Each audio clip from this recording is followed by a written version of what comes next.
pagi teman-teman, kita berjumpa lagi ya dalam video pembelajaran online masih tentang Essential of HR Management. Jadi dalam video modul kali ini kita akan bicara mengenai fungsi pertama dari HR Management. Jadi mengenai manpower planning, ya, manpower planning atau perencanaan SDM itu kunci ya. Jadi kalau Anda punya bisnis, punya perusahaan, kerja di sebuah perusahaan besar, ya Anda harus punya perencanaan SDM. Berapa yang akan Anda rekrut, berapa yang akan disiapkan oleh perusahaan-perusahaan Anda. Jadi Anda bisa lihat ya di dalam slide berikutnya ini ya. Jadi saya menggambarkan skema manpower planning. Ya. Jadi dalam slide ini Anda bisa melihat itu ya. Jadi pertama-tama manpower planning itu didrive oleh company strategy. Nah dari company strategy kemudian Anda turunkan menjadi 2 pertanyaan. Ya. Karyawan seperti apa yang kita butuhkan untuk mengeksekusi pekerjaan atau menjalankan bisnis kita. Dan kemudian seperti apa SDM yang sudah ada di dalam perusahaan kita. Ya, jadi dari company strategi kita bedah menjadi 2 sumbu. Sumbu pertama tipe SDM seperti apa yang kita butuhkan. Sumbu yang kedua kemudian kita bicara mengenai bagaimana ketersediaan SDM di perusahaan kita. Ya. Nah, kemudian dari situ kita kemudian bisa melihat apakah ada match, apakah ada kesesuaian antara SDM yang dibutuhkan dengan SDM yang kita miliki.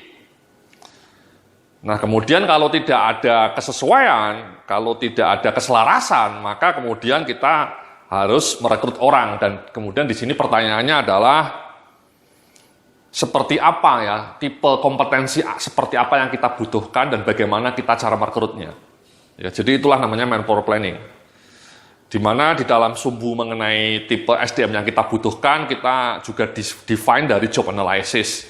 Ya, jadi analisa jabatan. Dari analisa jabatan itulah ketahuan kualifikasinya seperti apa, kompetensi apa yang dibutuhkan, KPI-nya seperti apa. Kemudian kita juga harus melihat juga kondisi finansial, bagaimana dampak tipe SDM yang kita butuhkan itu terhadap gaji. Kalau misalnya yang kita butuhkan orang profesi-profesi yang mahal, misalnya kayak programmer, IT, software engineer, itu kan profesi-profesi langka, Mas. Sehingga karena langka harganya mahal. Nah, pertanyaannya apakah kita sanggup membeli tenaga itu dari market gitu ya. Kalau kita hanya bisa gaji 5 juta, sementara pesaing kita bisa ngasih gaji 10 juta, ya Anda akan kesulitan untuk meng-hire orang-orang yang penting itu. Misalnya programmer-programmer itu. Ya. Ada harga, ada rupa gitu ya, orang bilang ya. Jadi kalau Anda minta mobil BMW, tapi anggaran Anda hanya Avanza, ya disconnect Mas. Ya. Atau ada sebuah istilah namanya, if you pay peanut, you will only get monkey gitu ya. Kalau Anda sanggup membayarnya hanya dengan kacang, yang akan Anda dapatkan hanya monkey gitu ya. Jadi ada harga, ada rupa gitu ya. Nah di sini kondisi budget perusahaan Anda ya yang menentukan. Kalau budget perusahaan Anda strong ya Anda bisa meng-hire orang-orang hebat di pasaran gitu ya. Dan sebaliknya. Jadi seperti itu Mas. Kemudian di slide berikutnya coba Anda lihat itu ya manpower planning. Saya menjelaskan di situ factors in forecasting personnel requirement. Jadi faktor-faktor yang harus Anda pertimbangkan ketika Anda mau merekrut orang, mau merekrut SDM.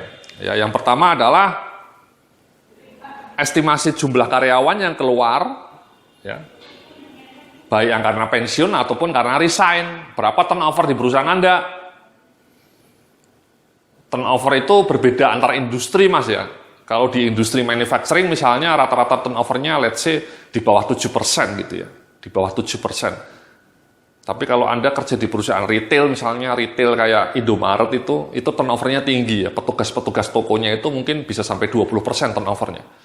Turnover itu maksudnya dari 100 karyawan misalnya, Anda punya 100 karyawan, selama setahun yang keluar 20 orang, itu artinya Anda turnovernya 20%. Itu tinggi.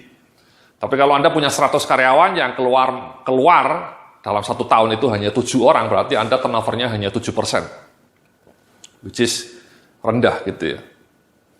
Jadi yang pertama estimasi Mas, estimasi turnover Anda, karyawan yang keluar. Tahun lalu berapa sih? Rata-rata selama 2 tahun terakhir berapa rata-rata? Rata-rata 20 orang ya kita estimasi ada 20 orang yang baru yang harus direkrut untuk menggantikan orang-orang yang keluar itu, Mas ya. Kemudian yang kedua adalah kebutuhan perusahaan karena akan melakukan ekspansi atau pemekaran organisasi. Nah, ini juga faktor estimasi ya. Tahun depan perusahaan Anda mau buka cabang di mana saja dan berapa karyawan yang dibutuhkan, 3 cabang atau 10 cabang, atau mau buka pabrik baru, atau mau buka area pemasaran baru, gitu ya. Nah, yang ketiga sama ini tadi ya, sumber daya keuangan ya. Kalau Anda ambisi merekrut 10 karyawan baru atau 100 bahkan, tapi kemudian anggarannya nggak ada ya, dapatnya ya tadi, mangkis. Ya, dapatnya kualitas Avanza, Mas. Bukan kualitas BMW atau Mercedes-Benz gitu ya. Jadi itu, Mas, ya 3 faktor yang harus Anda perhatikan ketika Anda mau melakukan forecasting. Nah, di halaman berikutnya ini ya, saya menceritakan mengenai trend analysis. Ya, jadi teknik untuk memprediksi kebutuhan rekrutmen baru berdasar tren jumlah karyawan di masa lalu. Ya. Jadi misal menghitung jumlah teknisi pada tiap akhir tahun selama 5 tahun berturut-turut. Ya. Tujuannya untuk mengidentifikasi tren perkembangan jumlah teknisi yang dibutuhkan di masa depan. Ya. Jadi misalnya tahun lalu jumlah teknisinya 30, tahun sebelumnya jumlah teknisinya misalnya 20, itu kan tumbuhnya dari 20 ke 30 kan berarti sekitar 50%, Mas ya. Kalau misalnya tren 50% itu tetap tumbuh, berarti 50% dari 30 ya 15 orang. Kita akan butuh 15 orang teknisi baru kalau trennya itu pertumbuhannya selalu 50%. Tapi kalau misalnya Anda menghitung selama 3 tahun terakhir pertumbuhan karyawan di tempat Anda itu penambahannya hanya sekitar 10% ya. Berarti mungkin tahun ini juga 10%. Dari 100, 110, kemudian dari 110, 121 gitu ya, 10% terus. Jadi persentasenya Anda hitung, persentase pertumbuhannya selama 3 tahun terakhir atau bahkan 5 tahun terakhir. Nah, dari tren itu kemudian Anda bisa menebak berapa persentase pertumbuhan karyawan Anda di tahun ini. Itu namanya trend analysis, Mas. Nah, di slide berikutnya, nama teknik yang kedua adalah ratio analysis. Ya, kalau tadi trend analysis, Mas ya. Kalau ini teknik untuk menentukan jumlah rekrutmen yang kedua ini namanya ratio analysis. Teknik untuk memprediksi jumlah rekrutmen baru berdasarkan rasio antara faktor tertentu. Misal jumlah pendapatan dengan jumlah karyawan yang dibutuhkan. Misalnya jumlah karyawan yang diperlukan. Jadi contohnya seperti itu, Mas ya, jumlah pendapatan tahun ini 100 miliar, karyawannya 100 orang. Berarti rasionya 1:1 miliar. Tahun depan misalnya orang sales atau orang marketing bilang bahwa pendapatan perusahaan akan menjadi 110 miliar, tumbuh 10%. Berarti estimasi kebutuhan karyawan baru kalau rasionya tetap 1:1, itu ada sekitar 10 orang karyawan baru. Ya, jadi itu namanya rasio, Mas. Ya, artinya karena Anda karyawannya sudah 100, berarti harus nambah 10 karyawan baru supaya rasionya tetap sama. Atau misalnya rasio per cabang, misalnya kayak KFC ya, rumah makan KFC itu punya standar satu gerai itu misalnya diisi 30 orang.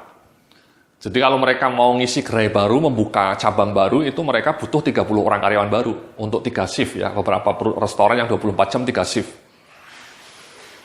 Sama kalau Anda perusahaannya misalnya bank, ya kalau buka cabang pembantu itu berapa sih standarnya? 10 orang kah atau 20 orang seperti KFC tadi? Ya. Atau jumlah pelanggan. Ya, misalnya pelanggan Anda ada 1 juta. Ya, karyawannya ada 100, berarti 100 orang melayani 1 juta pelanggan. Jadi ada rasionya, rasio itu ketemu. Nah, kalau pelanggannya nambah menjadi 2 juta, berarti ya 100 orang itu naik juga 2 kali lipat, 200 orang, supaya rasionya tetap sama. Ya. Jadi rasio ini didapat dari mana? Kenapa misalnya KFC menyebut bahwa satu gerai itu butuh 30 orang? Kenapa tidak 20 orang? Kenapa tidak 35 orang?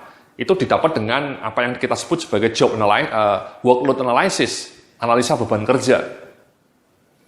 Ya, analisa beban kerja. Jadi dari satu restoran itu kita bisa memprediksi, kita bisa mengestimasi kebutuhan orangnya adalah 30 orang.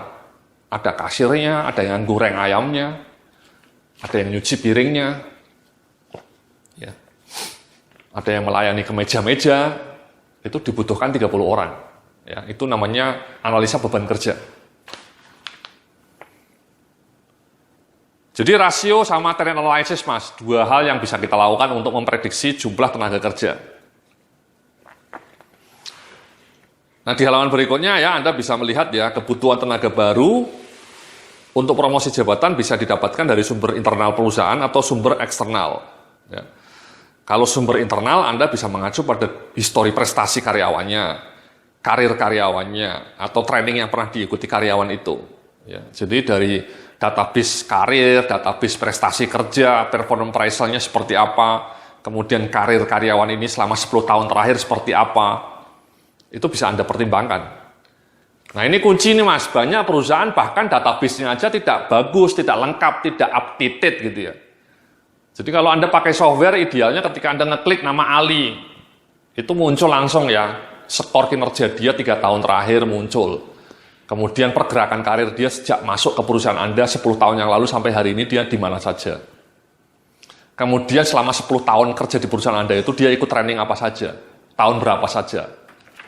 Nah, itu kalau Anda softwarenya bagus, Anda bisa klik saja Ali atau nomor induk pegawainya, langsung muncul sejarah karirnya, sejarah performance appraisal-nya, sejarah trainingnya, bahkan kalau perlu penugasan-penugasan khusus dia pernah jadi special assignment seperti apa. Itu kunci itu Mas, database itu. Nah kadang-kadang perusahaan bahkan database seperti itu tidak punya, tidak updated, banyak yang kosong. Itu kurang cantik Mas, kurang elok. Oke? Nah kemudian yang berikutnya adalah memenuhi kebutuhan SDM dari internal ini juga kemudian Anda bisa lakukan dengan job posting ya. Jadi membuka pengumuman mengenai lowongan jabatan baru kepada seluruh karyawan, ya disertai dengan kualifikasi dan persyaratan yang dibutuhkan. Karyawan yang merasa memenuhi kualifikasinya dapat mendaftar ke bagian SDM. Ya, selanjutnya bagian SDM dapat melakukan proses seleksi kepada para pelamar. Jadi intinya Anda melakukan internal recruitment ini Mas. Ya, misalnya Anda butuh maintenance manager atau marketing managers, Anda buka job posting itu. Jadi semua siapa saja yang pernah jadi asmen bisa melamar, tidak hanya asmen marketing, tapi mungkin asmen branding, asmen HRD bahkan ya. Jadi supaya kaya pengalaman orang, rotasi. Jadi Anda membuka kesempatan kepada siapa saja untuk bisa melamar posisi marketing managers. Itu namanya job posting. Ya, tidak hanya merekrut dari luar. Dan tidak hanya ditetapkan secara sepihak. Kalau job posting itu artinya Anda membuka kesempatan kepada semua karyawan di tempat Anda untuk punya peluang menjadi marketing manager, asal kualifikasinya sama. Kualifikasinya misalnya minimal menjadi asmen. Ya. Kalau mau kualifikasinya lebih ketat ya, kalau bisa asmennya di bidang yang berkaitan dengan marketing. Ya. Sehingga asmen keuangan tidak bisa mendaftar misalnya. Tapi kalau perusahaannya itu cair ya, mengandalkan perpindahan mobilitas yang tinggi, ya tidak masalah. Orang-orang HRD bisa juga melamar jadi marketing manager. Sebaliknya orang asisten marketing manager bisa juga nanti melamar posisi menjadi HR managers. Itu namanya cross function. Kadang-kadang itu perlu ya supaya fresh, supaya orang-orang bisa mengenal berbagai fungsi dengan lebih mendalam. Itu kadang-kadang lebih positif ya dalam hubungan kerja nantinya. Nah kemudian ini ya di dalam slide berikutnya saya perlihatkan bagaimana prinsip ketika melakukan external recruitment. Ya. Dalam external recruitment ini dikenal namanya kurva recruitment. Ya. Atau berapa jumlah orang yang harus melamar untuk bisa mengisi sejumlah posisi tertentu. Contoh kurva recruitment ya. Jadi misalnya Anda buka satu posisi yang melamar 1.600. Yang dipanggil cuma 200. Dan kemudian yang lolos untuk masuk tahap kedua 100. Dan kemudian yang diterima jadi pelamar 20. Ini namanya kurva. Ya. Jadi dari 1.600 mengerucut jadi 200, mengerucut lagi jadi 100, mengerucut jadi 100, jadi 20. Ini bisa juga jadi KPI-nya orang-orang rekrutmen, Mas ya. KPI-nya orang rekrutmen itu sebenarnya ada 3. Yang pertama tingkat ketepatan waktu. Ya, kalau bisa orang-orang rekrutmen itu ketika merekrut orang maksimal 45 hari sejak request dari user sampai tanda tangan kontrak, tanda tangan sign, ya. Maksimal 45 hari. Ya. Kemudian yang kedua, yang tidak kalah penting, skor kinerja setelah 3 bulan direkrut. Jadi karyawan baru itu setelah 3 bulan masa percobaan mungkin dievaluasi. Usernya happy nggak dengan kinerja orang baru ini, karyawan baru ini. Jadi skor kinerjanya setelah 3 bulan minimal misalnya 90. Dari skala 1 sampai 100, 90 dari aspek perilakunya, aspek kompetensinya, aspek kedisiplinannya. Ya, itu dinilai dari 3 aspek itu ya. Perilakunya, hasil kerjanya, sama kedisiplinan. Nilainya harus minimal 90. Kalau di bawah itu berarti rekrutmennya kurang bagus, ya, kurang maknyus. Nah, KPI yang ketiga ya ini Mas, kurva ini. Kalau bisa ketika Anda mengumumkan satu lowongan itu yang melamar, at least misalnya 1000 gitu ya. Itu berarti Anda kreatif ketika membuka lowongannya. Kata-katanya itu kreatif. Kadang-kadang Anda bikin iklan lowongannya garing gitu ya. Tidak menarik. Sehingga yang melamar mungkin cuma 10 atau bahkan cuma 7. Tapi kalau Anda bikin iklannya menarik, ya, kata-katanya eye-catching, mudah-mudahan Anda bisa menambah jumlah pelamar. Kenapa? Ini penting karena makin banyak jumlah pelamar, makin kita punya potensi untuk merekrut yang terbaik. Ya. Sumbernya banyak. Kalau sumbernya sedikit kan memang jadi susah. Yang melamar 7 orang, 7-7-nya tidak masuk kualifikasi kan repot, Mas. Jadi itu Mas ya, kurva rekrutmen. Ya. Jadi itulah beberapa elemen kunci ketika kita melakukan manpower planning. Ya, jadi itu yang harus kita pelajari ya. Ada faktor untuk melakukan forecasting, kemudian ada rasio-rasio untuk melihat jumlah karyawan yang dibutuhkan. Demikian uraian kita mengenai manpower planning ya. Kita akan lanjutkan dalam video-video berikutnya setelah yang satu ini. Terima kasih.